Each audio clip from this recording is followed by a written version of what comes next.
Walking into an emergency psychiatric department can feel overwhelming, confusing, and honestly scary.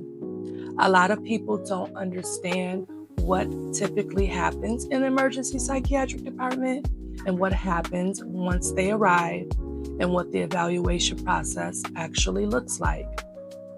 So today, I'm going to walk you through what typically happens when someone comes into an emergency psychiatric department. Welcome to Love Therapy by Yvette. I'm Yvette, a mental health clinician, and I work in emergency psychiatry. Here, we talk about the fears that makes healing feel hard and how to move through them gently and at your own pace. So let's get into it.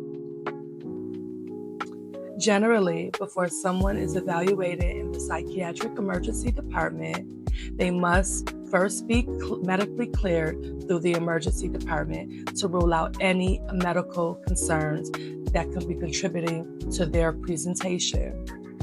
During the process, the emergency department provider may speak with the psychiatric team to discuss their presentation, their symptoms, and any other medical concerns. Now, since we have a better understanding what typically happens before somebody arrives to the emergency psychiatric department, let's talk about what actually happens once you get there. The first thing that usually happens when someone arrives to emergency psychiatric department is arrival and check-in. Arrival and check-in. Some people come voluntarily because they want help, while others may arrive under a mental health transport or after someone's called a wellness check. Once they arrive, usually staff complete registration and safety procedures to help maintain a safe environment for everyone. This can include checking belongings and removing items that may not be allowed on the unit. And while this process can feel uncomfortable for some people, the goal is safety, not punishment. After that, the patients are usually seen by a nurse for triage. During triage, the nurse may ask questions about why the person came in, their current stressors, their mental health symptoms, their medications, substance use, medical concerns, or safety concerns, such as suicidal thoughts or thoughts of harming others. The nurse may also check their vital signs and determine whether someone needs medical attention before continuing on with the psychiatric evaluation process. After triage, many people enter the waiting process. And honestly, this is one of the hardest parts and emotionally challenging for some people because wait times can actually vary. The emergency psychiatric department works similarly to an emergency room in the sense of, higher priority, higher acuity takes place. And I know this may be daunting, but some of the evaluations can take longer and may take longer because staff are gathering information, speaking with family, reviewing medical records, and responding to patients' needs, especially if they're experiencing acute psychiatric symptoms. And I think it's important for people to understand that while it can be frustrating, there is a lot happening behind the scenes. Next, the patients are usually evaluated by the members of the mental health team. This may include a therapist, a social worker, a nurse practitioner, a psychiatrist, a resident, or any other mental health professional. During evaluation, the staff may ask questions about a patient's current stressors, their current symptoms, their mental health history, their coping skills, their support systems, their sleep, appetite, substance use, and overall safety concerns. These conversations are meant not to judge people.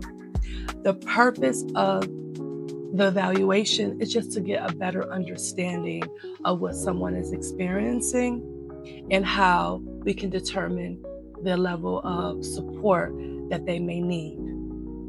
After that, staff typically calls collateral contacts.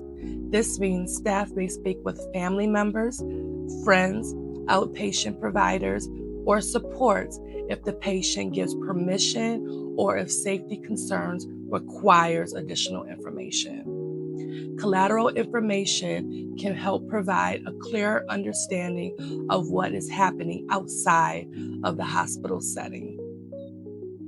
Next, we're going to discuss the next steps. After the evaluation process is completed, the treatment team discusses possible next steps. And this can look different depending on the situation. Some people may be discharged home with outpatient referrals, coping strategies, safety planning, or community resources. And some people may stay for an extended observation to monitor symptoms, safety, and possibly medication regimens. In some situations, inpatient psychiatric admission may be recommended if someone is experiencing severe symptoms or significant safety concerns. One thing I really want people to understand is this: walking into a psychiatric emergency department does not mean someone is crazy, weak, or failing. Sometimes people just reach a point where they need support, stabilization, safety, or just someone to listen to. And asking for help during difficult moments is not something to be ashamed of. Mental health crisis can happen to anyone. And while the emergency psychiatric department can feel overwhelming, the overall goal is to assess safety, provide support, and connect people with care they may need moving forward. So if you or someone you love has ever felt nervous about the psychiatric emergency services, I hope this video helped make the process feel a little more understanding and a little bit more easy to digest. What do you think is the biggest reason people are afraid to walk into a psychiatric emergency service? Is it the fear of judgment, the fear of the unknown, stigma, past experiences, or something else? Let's have a real conversation in the comments. And please don't forget to subscribe, like, and comment. And until next time, do something you love and protect your peace.